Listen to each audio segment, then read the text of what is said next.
Buenos días a todo el mundo.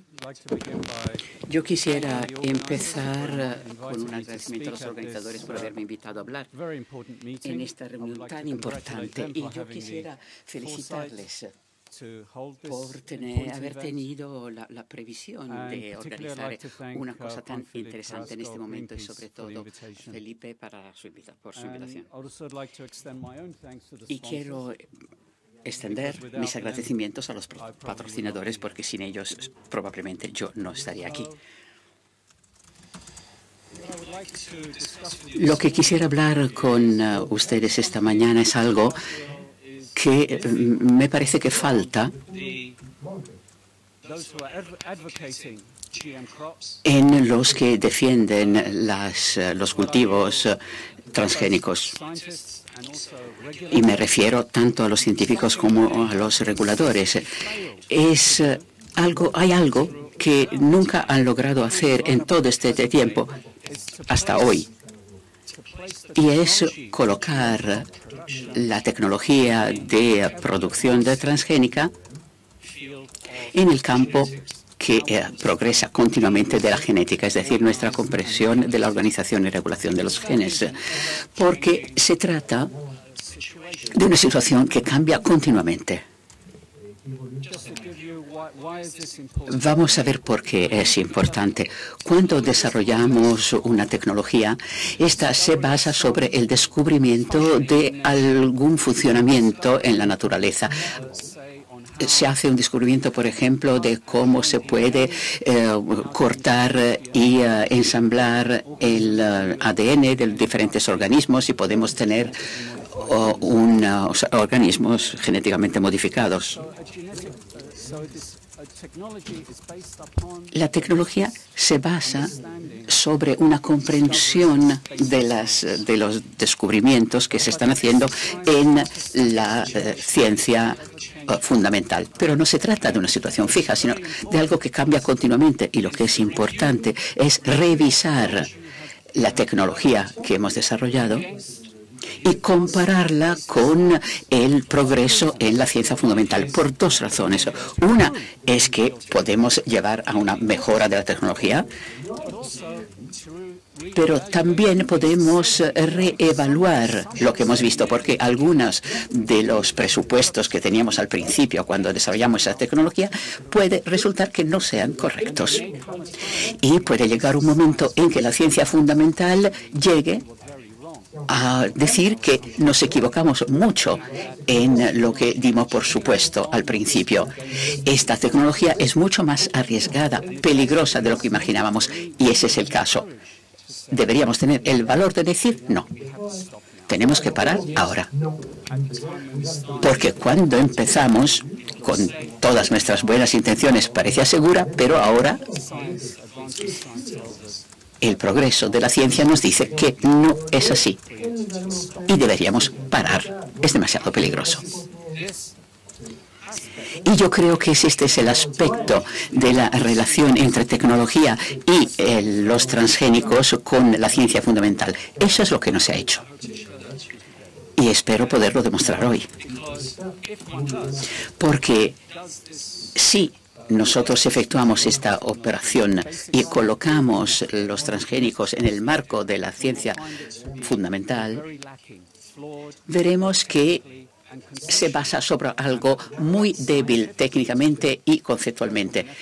Y desde el punto de vista de la seguridad, tenemos que parar y hacer otra cosa que sí encaje en el paradigma contemporáneo de la ciencia y en un marco de seguridad.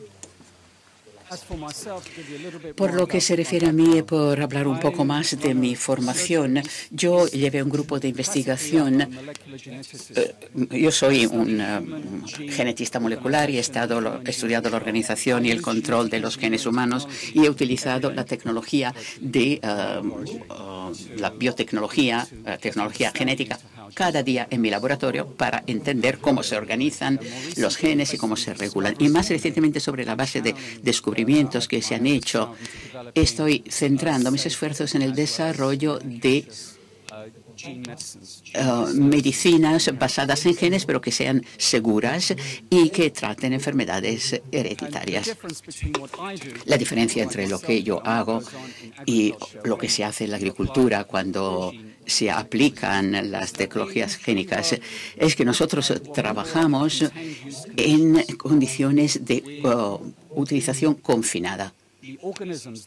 Los organismos genéticamente modificados con los que trabajamos tienen mutaciones genéticas y son incapaces de reproducirse y de difundirse. Y trabajamos en condiciones confinadas, lo cual dice que cada vez que hay algo que se contamina se puede destruir, descontaminar para que no salga del laboratorio. Incluso en los pacientes que reciben una inoculación de medicamento génico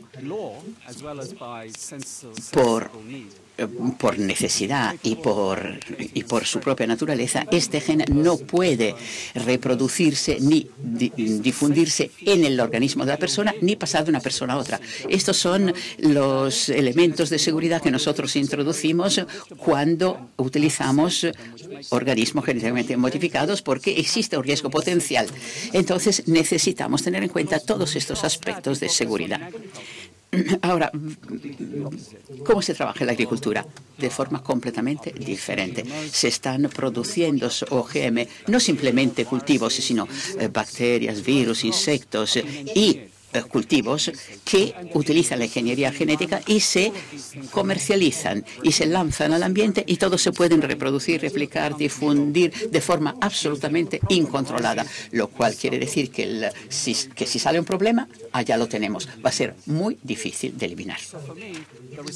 Así que para mí la forma responsable de utilizar la tecnología génica es hacerlo de forma segura.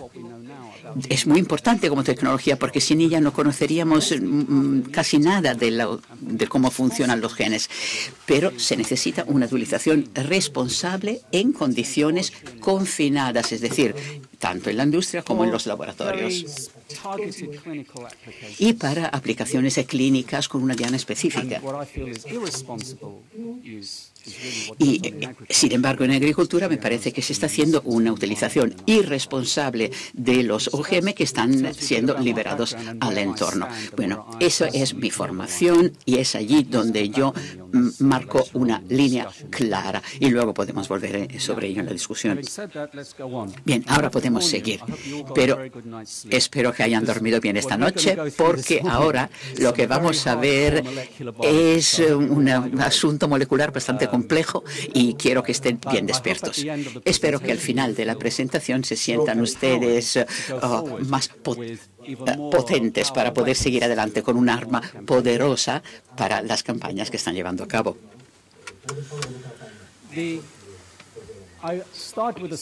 Voy a empezar con una diapositiva que nos habla de las promesas de los cultivos OGM cuando se lanzaron allá por los años 90. Y, por supuesto, prometían todo tipo de cosas, de la solución del problema del hambre, de beneficiar el entorno para eliminar las malas hierbas, los insecticidas, ayudar a los campesinos, etc. Todas estas promesas. Pero también decían que eran seguros, que el OGM en agricultura era una ampliación de los cultivos tradicionales, pero mucho más preciso, mucho más seguros, que es realmente increíble. Y hay un punto importante que realmente nos indica cuál fue el enfoque general, que los genes se aíslan y son unidades de informaciones que funcionan de forma totalmente predecible cuando se utiliza la tecnología GM. Es decir, que yo puedo coger un gen de pescado, lo meto en una fresa y ese gen va a funcionar de la forma exactamente idéntica en la fresa como funcionaba en el pez. Esa es la base conceptual de la aplicación de la tecnología en sus comienzos, allá por los 80. Es que los genes son unidades aisladas de información. Bien, eso era lo que se pensaba en ese momento.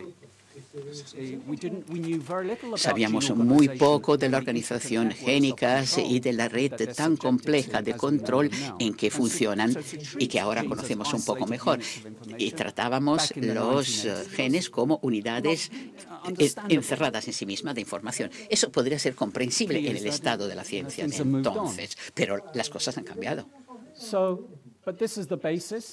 Bien, esta es la base.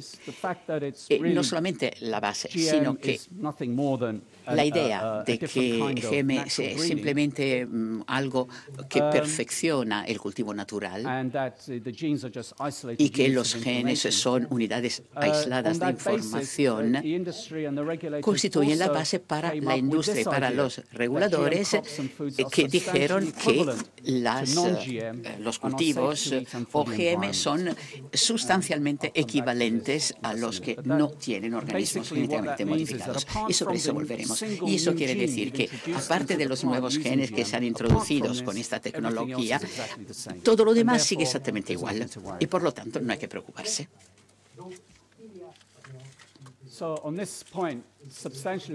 Sobre esta base, la equivalencia sustancial, que es o bien generalmente reconocido como seguro, que se utiliza en los Estados Unidos, que es puramente hipotético, se sientan alrededor de una mesa y dicen, bueno, ¿qué os parece de este OGM en comparación con los no OGM? Bueno, hay equivalencia sustancial, se reconocen como seguros y, puesto que es sustancialmente equivalente, podemos decir que es seguro.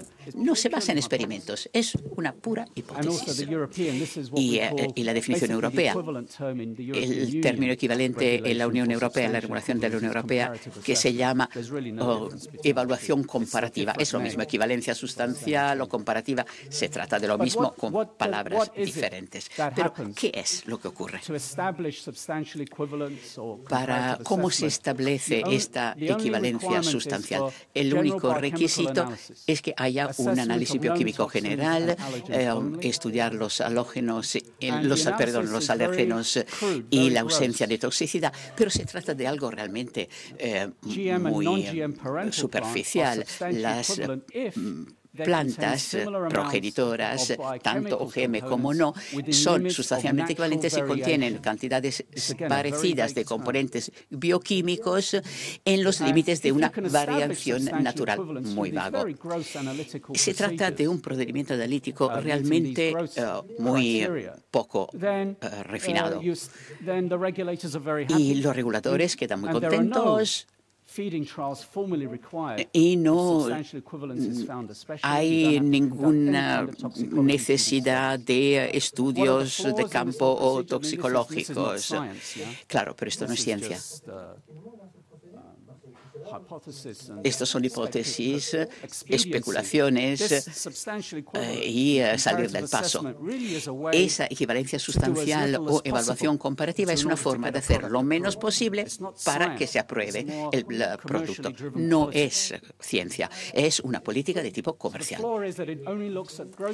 Así que, puesto que se estudia la composición bioquímica, estudia solo los componentes conocidos. La idea del OGM es que tiene componentes no predecibles. Entonces, si buscamos lo que sabemos, claro, no nos damos cuenta de lo que tiene de inesperado. Es decir, que realmente no da en el clavo de la tecnología OGM, porque se trata de algo que tiene una componente no predecible, produce nuevos alérgenos, nuevas toxinas. Hay algo que es corriente, es una experiencia tremenda en Inglaterra, pero estoy segura que todos han oído de la encefalopatía espongiforme bovina, de las vacas locas que tuvieron las vacas en Inglaterra en los años 80. Bueno, una vaca loca, si queremos hacer este análisis de equivalencia sustancial equivalente, veremos que es sustancialmente equivalente a una vaca no loca, que no tiene la encefalopatía. ¿Eso quiere decir que es segura para comer? No. Pero eso es lo que quedaría aprobado por esta regulación, aunque tenemos casos de gente de carne infectada por las vacas locas, que ahora que es una enfermedad tremenda parecida a la enfermedad de Creutzfeldt y que ha causado graves daños. Bien, una cosa más. Los límites de la variación natural. ¿Y eso qué quiere decir? ¿Es demasiado vago?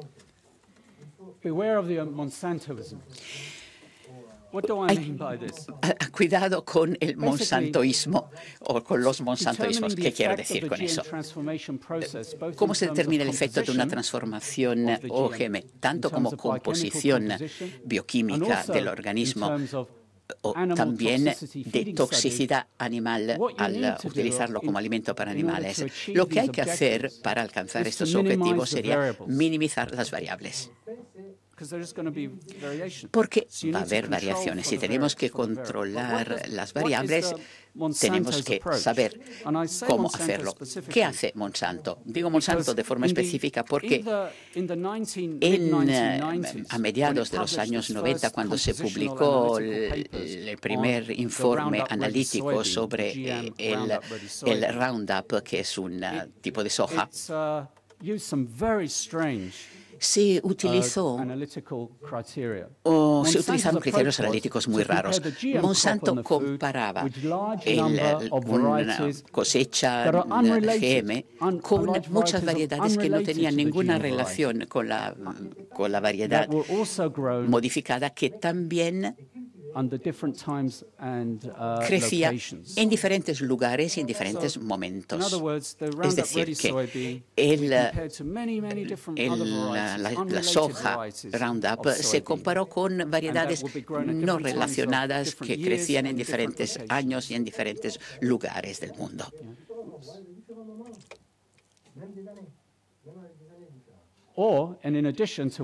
Y además de lo que utiliza ahora la Unión Europea, es una literatura que se llama normas históricas. ¿Cuál es el resultado? El resultado es que esconde, en lugar de subrayar los efectos de los procesos de alteración génica, porque cuando intentamos subrayar los efectos de las transformaciones y minimizar las variables, lo que hace este procedimiento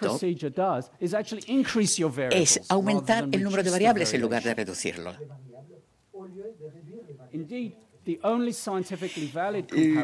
La comparación científicamente válida sería entre los progenitores GM y no GM crecidos en el mismo tiempo y en la misma localización, es decir, isogénicos, porque entonces se minimiza la variación que se debe a factores ambientales, es decir, dónde creció la semilla, diferentes lugar geográfico. Se minimizan las variables y entonces ahora se pueden ver las diferencias entre los GM y no GM porque hemos eliminado las variaciones producidas por otros factores.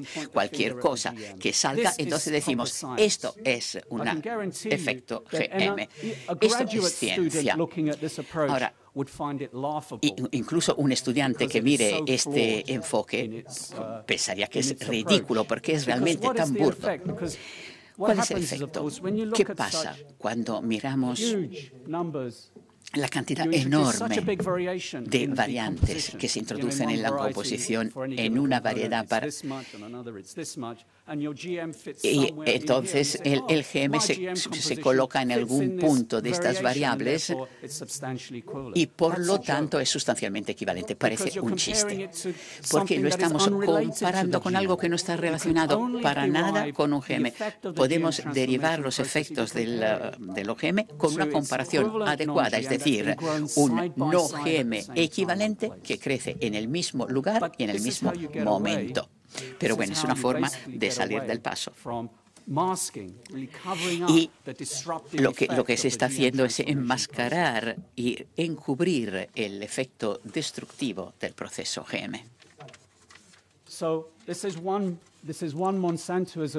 Bueno, este es uno de los enfoques Monsantos de los que hay que cuidarse. Cuando se mira la literatura, lo que preocupa es que cuando otros científicos defienden los cultivos OGM y los reguladores han adoptado este modelo Monsanto en su análisis de los cultivos transgénicos. Por alguna razón, no me pregunten por qué, pero los reguladores han adoptado este modelo sesgado de análisis. Así que cuidado cuando miran ustedes la literatura al respecto y ven este diseño, lo pueden reconocer como sesgado. Hay que buscar las comparaciones adecuadas, que son las que acabo de decir, y las están aquí abajo en verde. Es decir, comparación entre organismos GM y no GM equivalentes, producidos en el mismo lugar y en el mismo momento. Pero hay incluso académicos que siguen esta regla. Y los reguladores, por supuesto. Si tuvieran razón, ¿por qué tendríamos problemas? Y han surgido muchos problemas y que no pueden ser explicados con ese modelo que utiliza el sector de que el GM es un perfeccionamiento del cultivo natural, pero más específico y más seguro. Vamos a revisar brevemente algunas de estas afirmaciones. Los problemas que ha habido. Ha habido problemas hasta ahora con el algodón, que tenía problemas de crecimiento de las raíces y que se apelotonaba, y algunas variedades que eran más propensas a ser atacadas por gusanos, la soja que no tolera las altas temperaturas en el Midwest americano, los tallos de las sojas se partían y además absorbía mucho manganesio del suelo que se utiliza en los nitratos, y cuando no hay suficiente, la planta es demasiado débil. Y aquí no demasiado, se absorbía demasiado poco. Y luego se sabe que no ha aumentado el rendimiento de las plantas. Desde el comienzo se empezó a ver que, sobre todo en el caso de la soja, la producción era inferior, y eso ya lleva más de 10 años. Y esto ha llevado a un nuevo concepto en el campo de los transgénicos, es decir, la reducción de producción si compara el GM con el equivalente no GM. Y en los estudios de campo controlados queda claro que en gran parte, por lo menos el 50%, en uno de los estudios hecho en el medio oeste americano por el científico de la Universidad de Nebraska, que por lo menos la mitad de la pérdida de producción se debía a la transformación GM y a su potencial destructivo. Y estas pérdidas enormes también se han observado en otras plantas, como el maíz OGM.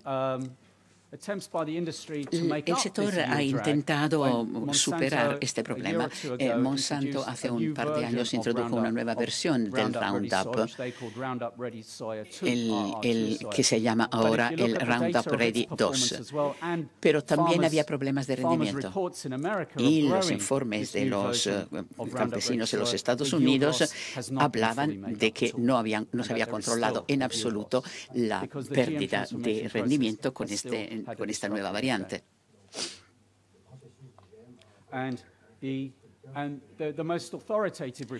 El informe más autorizado y más completo, que se refiere a la producción y a la productividad, es este, de la Unión de Consenso en los Estados Unidos, que habla de que cuando se mira el rendimiento de los cultivos OGM en los Estados Unidos a partir del 96, cuando se introdujeron, se llega a dos conclusiones. En primer lugar, el aumento en los cultivos básicos se debe a una polinización cruzada o a un doble, pero no a la introducción de GM. La introducción de la ingeniería genética tan cara en realidad no ha servido, y hubiera sido mejor utilizar sistemas tradicionales que tenían menos riesgos ambientales. De todas las quejas sobre los cultivos transgénicos, me centraré en estos. Un poco para mostrar que se trata de un enfoque sesgado, la idea de que exista una equivalencia sustancial entre los organismos GM y no OGM. Porque si fuera así, ¿por qué vemos esto? Es decir, que los estudios de alimentación animal indican claros signos de toxicidad ligados a los cultivos transgénicos. Vamos a ver un poco algún detalle de algunos de los estudios que lo muestran claramente, que hay pruebas de que hay relación entre los piensos GM y efectos negativos en los animales, en diferentes sistemas y órganos de los animales. Vamos a ver algunos estudios llevados a cabo por académicos independientes que han demostrado, por ejemplo, vemos estos amplios estudios de piensos animales con piensos comercializados con disfunciones en el hígado, en el páncreas y los testículos causados por la soja. Luego los ratones alimentados con soja OGM a lo largo de toda su vida tuvieron unos signos más agudos de envejecimiento hepático, y los ratones alimentados con insecticidas producido por el maíz tenían una perturbación del sistema inmunitario y en el perfil de citocinas plasmáticas. Y esto se hizo con ratones jóvenes porque eran los miembros más jóvenes de la población. Es decir, se utilizaron los más jóvenes y los más ancianos de los ratones precisamente para explicar las edades más vulnerables.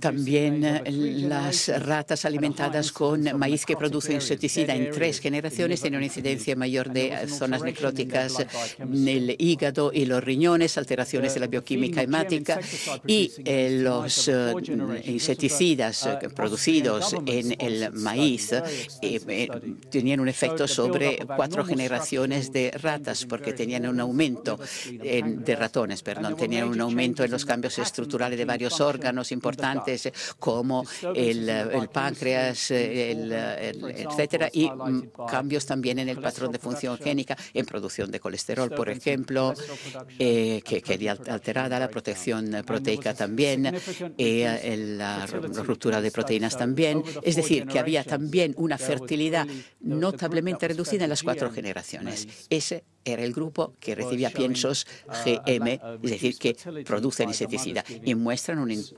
disminución de la fertilidad porque las madres producían nacidos vivos cada vez más pequeños.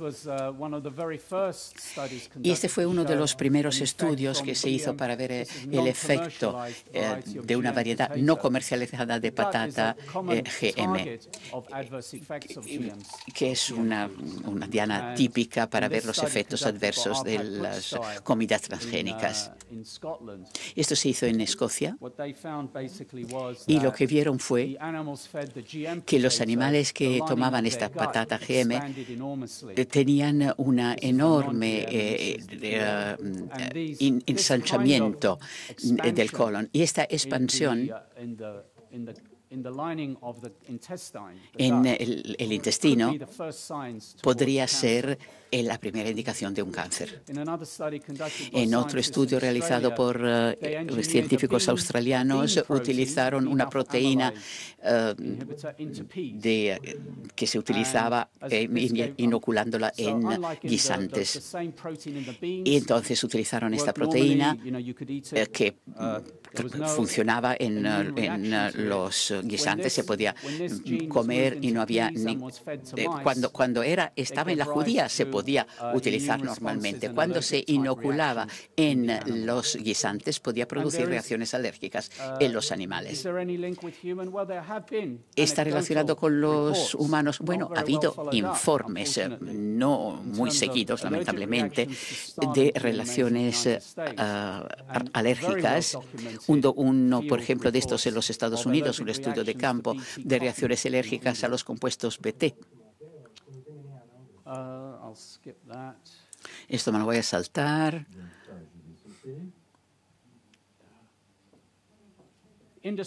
Y vamos a ver los estudios que se han hecho en el sector industrial. Se ha hecho una reevaluación de los estudios de este tipo. Se empezó, por ejemplo, con el maíz MON 863 y esto procede de informes que salieron en los tribunales para una reevaluación independiente. Y cuando se miran bien estos estudios, otra vez volvemos a ver estas comparaciones. Típicos estudios de Monsanto en el que se comparaba con toda una gama de variedades no GM, pero en medio también había una correcta. Entonces, en medio de los datos sí se veía también una comparación entre los GM y los no GM. Y cuando se saca esa información, lo que vemos es lo siguiente. No hay alteraciones hemáticas en esos animales, en diferentes tipos de células hemáticas, ni aumento, disminución, pero hay trastornos del peso de los riñones y las ratas alimentadas con estos alimentos tenían problemas de riñones y de hígado y también tenían alteraciones en las células sanguíneas. Y la comparación de 3 tipos de trigo y maíz, no, de maíz, perdón, todos genéticamente modificados, mostraron que los órganos que parecen afectados más directamente y que muestran signos de toxicidad son siempre el hígado y los riñones, que son los 2 órganos más importantes que se ocupan de eliminar las toxinas del cuerpo. Es decir, ellos concentran los efectos de estos elementos tóxicos. ¿Estos estudios animales son significativos para nosotros?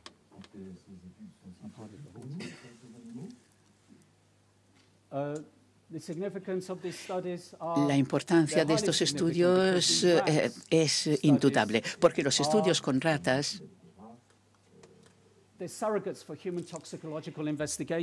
son sustitutivos de la investigación toxicológica humana.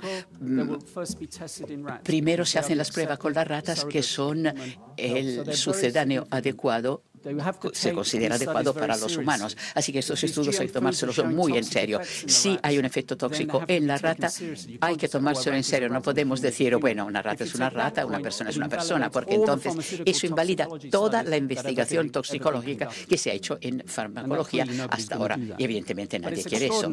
Pero es extraordinario, sin embargo, que se ignore el efecto en estos casos específicos, cuando estamos hablando de piensos o GM. Y el otro monsantoísmo del que hay que cuidarse es que, aunque la industria se dé cuenta de que ha habido una diferencia estadísticamente significativa entre los efectos GM y no OGM, dicen que sí, estadísticamente hay una diferencia significativa, pero no tiene significación biológica. Bueno, pero por favor, esto realmente es inventarse. Este tipo de cosas están reescribiendo la ciencia para su uso comercial y para sus intereses comerciales. Ningún científico puede aceptar esto. Si algo es estadísticamente significante y punto. Es automáticamente, es biológicamente significativo. Ya no se puede decir más, pero bueno, eso es lo que dicen.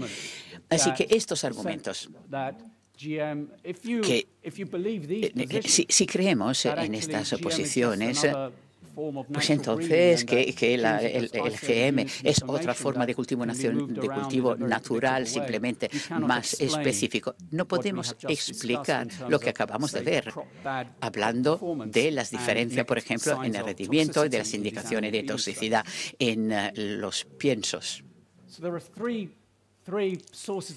Hay tres fuentes de efectos potencialmente tóxicos del alimento GM. El producto génico, que puede ser una toxina, que puede ser una forma de toxicidad. Los cambios en las formas de utilizar la agricultura. De esto hablaremos mucho. Serelini hablará de ello. Pero yo me voy a centrar en esto último de aquí, que son los efectos mutagénicos adversos de los procesos de transformación transgénicos, es decir, nuevas toxinas, alergenos y alteraciones nutritivas. Bien, lo que dice la nueva genética, a diferencia de la antigua genética, es decir, cuando se inventó el cultivo genético, es que la organización de los genes del ADN es muy precisa y en muchos casos hay más de una proteína que es producida por el mismo gen. Y las proteínas tienen varias funciones. Los genes existen en grupos de familias, es decir, trabajan en grupos. Ningún gen trabaja aislado. No podemos tratar un gen como una unidad aislada. La función está completamente regulada de forma coordinada por elementos genéticos locales y a distancia. Y vamos a explicar lo que ello quiere decir. Los genes constituyen un conjunto integrado en un organismo. Y esto es extraordinario, esto lo pensamos ahora, es decir, los genes se definen ahora más por el contexto en que se sitúan en lugar de en aislamiento de la información que lo que se estudia en relación con el entorno del gen. Entonces, lo importante es que cuando hacemos una producción normal y cruzamos organismos relacionados, hay genes agrupados de forma natural que se han desarrollado a lo largo de la evolución. Aquí está la diferencia. Cuando se hace un crecimiento de tipo natural, se preserva la función genética. Craig Venter ha dicho que es el que ha estudiado el genoma humano y dice que en el lenguaje normal se habla de un gen para esto, un gen para eso, pero ahora estamos descubriendo que raramente ocurre eso. El número de genes que funcionan puede ser simplemente tampoco como nuestros dedos, porque estamos montados para eso. Si no estamos montados para eso, ¿qué esperamos encontrar cuando introducimos un gen en otro? No es predecible. Y eso efectivamente es lo que ocurre. Esto es para recordarles el proceso de transformación de los genes modificados. Y, han oído hablar de esto muy claramente ayer por Christian Belot, y que hay dos partes en este proceso de transformación. En primer lugar, la cultura, el cultivo de tejidos, es decir, se cultiva en una placa Petri en el laboratorio y se puede elegir un procedimiento u otro, se puede utilizar esa pistola génica o se puede utilizar otro sistema para introducción de un gen transformado en la planta. Pero es un proceso muy poco eficaz para identificar las células que han absorbido nuestro gen transformado. Utilizamos un antibiótico relacionado con este organismo. Entonces le damos este antibiótico a la célula. Entonces todas las células que no han cogido este gen mueren y solo las pocas que han absorbido este gen sobreviven. Y entonces ahora crece este gen antibiótico y a partir de entonces podemos hacer crecer toda la planta. Dos partes. Cultivo de tejidos, inoculación del gen, esas son las dos partes del proceso de transformación de los genes modificados. ¿Cómo funciona esto si lo miramos en un contexto de genética moderna? El ADN y la cromatina. Esto está en el microscopio electrónico, hemos visto esto, hemos visto el núcleo. Y hemos visto también esta estructura de las proteínas. Estas proteínas, el ADN está alrededor de estas proteínas con diferentes niveles de compactación, como se explica aquí. ¿Y por qué es importante? Porque según el nivel de compacidad o compactación, si un gen se encuentra en una región compactada de la cromatina, entonces es inactivo. Si está presente en una zona abierta, extendida de la estructura cromatínica, entonces es activo. Bien, ¿cómo entra en esto el proceso GM? Al insertarse el gen en esta zona inactiva compactada de la cromatina, entonces el gen GM y el marcador resistente al antibióticos no se expresa, entonces las células mueren. Solo la inserción en una zona activa de la cromatina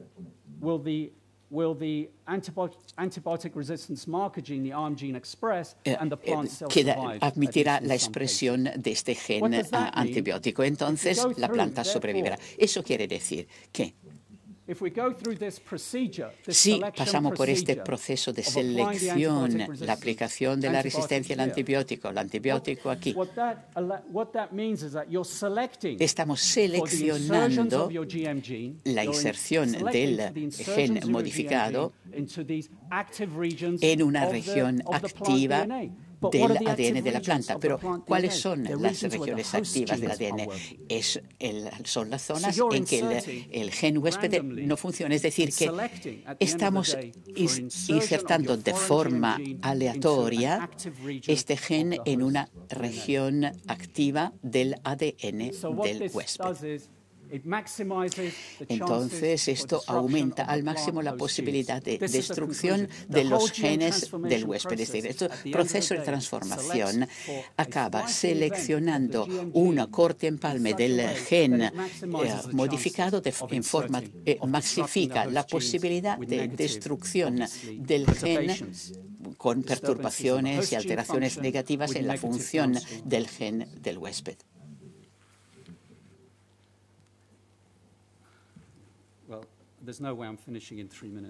No puedo terminar esto en 3 minutos, lo siento.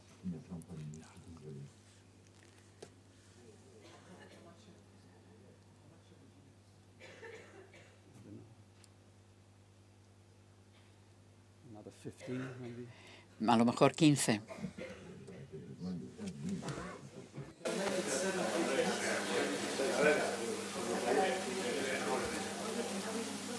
So this, okay, stop me when I'll try and go through. Yeah. So this process, este proceso de inserción del gen que causa una destrucción se llama mitogénesis de inserción. Y hay varias formas en que se puede llevar a cabo. Se puede insertar directamente en un gen o bien simplemente por la presencia de este gen ajeno en un grupo de otros genes también puede ser destructivos de la función de uno o más genes del huésped.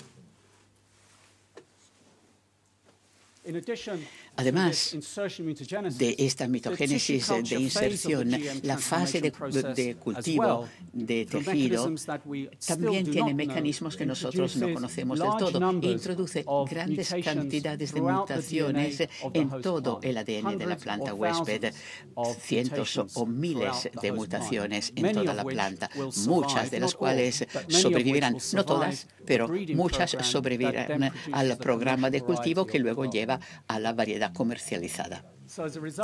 Como resultado, el proceso de transformaciones GM puede alterar la composición de los tipos de proteínas y vías químicas importantes. Vamos a ver, por ejemplo, la única variedad comercializada que se distribuye aquí en Europa y en España, definida por análisis químico. Es una variedad de cultivo que se ha extendido en los años más recientes y muestra que hay alteraciones metabólicas en esta variedad de maíz de Monsanto y también en el perfil de las proteínas. Hay un estudio de Italia que muestra que el perfil proteico del MON 810 hace que algunas proteínas se expresen de forma más amplia, otras menos. Una proteína aparece que normalmente no está ahí en absoluto. Y hay proteínas de almacenamiento que quedan truncadas. Y este tipo de efectos, para mí, indican que el proceso de transformación GM ha tenido un efecto dañino sobre el ADN del maíz. Y aquí tenemos otro par de ejemplos de alteraciones en la bioquímica del arroz. Son estudios de China. Y podemos ver simplemente el efecto de la transformación GM simplemente mirando el aspecto de la variedad transgénica y la de control. Pero lo que preocupa son las alteraciones bioquímicas, que son las importantes desde el punto de vista nutritivo. Y eso se muestra también en ese estudio. No tengo tiempo para entrar en todos. Por ejemplo, el arroz dorado. Pero lo que subrayan estos estudios es que hace falta un análisis del perfil molecular, es decir, la genómica, que es la secuencia de los genes del ADN, la transcriptómica, que es la función génica total, la proteómica o proteinómica, que es el perfil proteico total, y la metabolómica, que es el perfil molecular total de las pequeñas moléculas, porque son métodos supermodernos y que realmente son el futuro de la ciencia analítica. Entonces, la pregunta es ¿por qué los reguladores se oponen a la introducción de estos procesos ultramodernos? La respuesta es que si los utilizan, ningún cultivo GM va a ser declarado como sustancialmente equivalente y hace falta más trabajo para aprobarlo.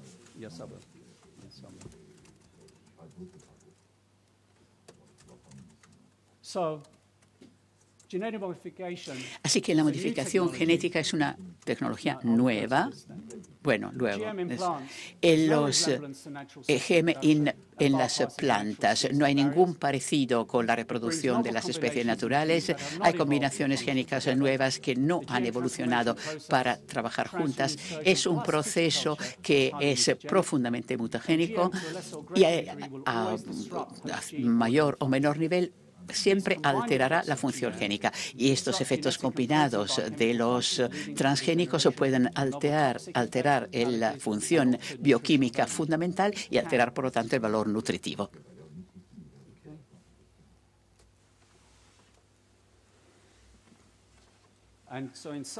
Así que, resumiendo, la nueva genética nos dice que los OGM en los cultivos son algo conceptualmente sesgado y que la tecnología de ayer no se puede utilizar en estos casos.